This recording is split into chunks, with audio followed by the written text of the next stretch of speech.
নমস্কার, আপনারা দেখছেন পিবি নিউজ। বর্ধমান দুর্গাপুর লোকসভায় বাগযুদ্ধে দুর্গাপুর লোকসভার প্রার্থী দিলীপ ঘোষ বনাম বর্ধমান দক্ষিণের বিধায়ক খোকন দাস। একদিকে দিলীপ ঘোষ বলছেন কত খোকন মাখন চলে গেছে পায়ের তলায়, একদিকে খোকন দাস বলছেন ওনার মাথা খারাপ হয়ে গেছে।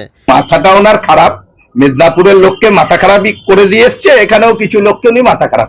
গর্ব করে খোকন দাস বলছেন যে ৫,০০০ মিছিল করে দেখিয়ে দিক দিলীপ ঘোষ। উনি একটা ৫,০০০ লোকের মিছিল করে দেখিয়ে দিক বর্ধমান দক্ষিণে, ৫,০০০ বিজেপির লোকের মিছিল করে দেখে দিক। আমরা ৫০,০০০ লোকের মিছিল করবো ৭ দিন পর। আমরা ৫০,০০০ লোকের মিছিল করে দেখিয়ে দেব। অন্যদিকে দেখা গেছে ২০১৯ সালে লোকসভায় তৃণমূল প্রার্থী মমতাজ সংঘমিত্রা দুর্গাপুর লোকসভা হেরে গিয়েছিলেন।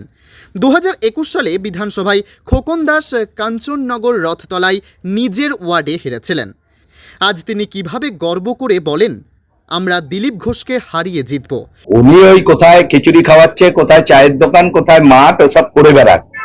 আর আমরা আমাদের কাজ করছি, ওনাকে বিপুল ভোটে আমরা এবার বর্ধমান দুর্গাপুর লোকসভায় হারাবো, সেটা দক্ষিণে প্রচুর ভোটে ওনাকে হারাবো।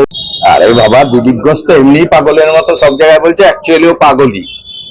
আমাদের এসব রাজনীতি বক্তব্য আমরা ভোটের মাধ্যমে ওনাকে সেটা প্রমাণ দিয়ে দেবো। আমি বলছি তো, আবার কে বলবে?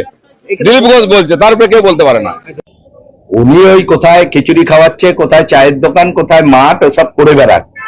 আর আমরা আমাদের কাজ করছি, ওনাকে বিপুল ভোটে আমরা এবার বর্ধমান দুর্গাপুর লোকসভায় হারাবো, সেটা দক্ষিণে প্রচুর ভোটে ওনাকে হারাবো। উনি যত এইসব কথা বলে, উনি একটু টিভি চ্যানেলের সামনে আসতে চায়।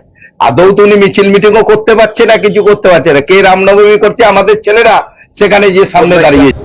আর এইভাবে কিছু লোককে লাগিয়ে দিয়ে ধার্মিক উত্তেজনা, আমাদের হিন্দুদের উৎসবেতে উৎপাত করা আর অশান্তি তৈরি করে রাজনীতি লাভ নেওয়ার চেষ্টা হয়েছে বারবার।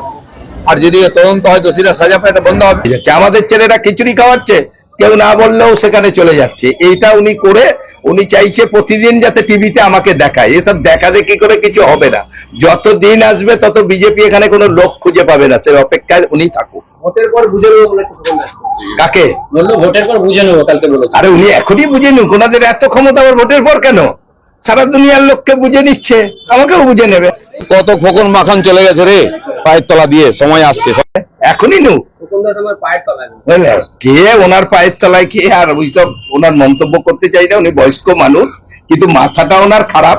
মেদিনীপুরের লোককে মাথা খারাপই করে দিয়ে এসছে, এখানেও কিছু লোককে উনি মাথা খারাপ। ওই কোনায় 23 নম্বরের ওখানে খিচুড়ি খাওয়াচ্ছিল হনুমানজির মন্দিরে, সেখানে গেছে। খিচুড়ি ভোগ খাওয়ায়, সেখানে তো সবাই যায়। উনি একটা ৫,০০০ লোকের মিছিল করে দেখিয়ে দিক বর্ধমান দক্ষিণে, ৫,০০০ বিজেপির লোকের মিছিল করে দেখে দিক। আমরা ৫০,০০০ লোকের মিছিল করবো ৭ দিন পর। আমি বলছি তো, আবার কে বলবে? দিলীপ ঘোষ বলছে, তারপরে কেউ বলতে পারে না। কত খোকন মাখন চলে গেছে রে পায়ের তলা দিয়ে, সময় আসছে, সব দেখে নেবো। আমি বলছি তো, আবার কে বলবে? দিলীপ ঘোষ বলছে, তারপরে কেউ বলতে পারে না। আমরা ব্যুরো রিপোর্ট, পিবি নিউজ।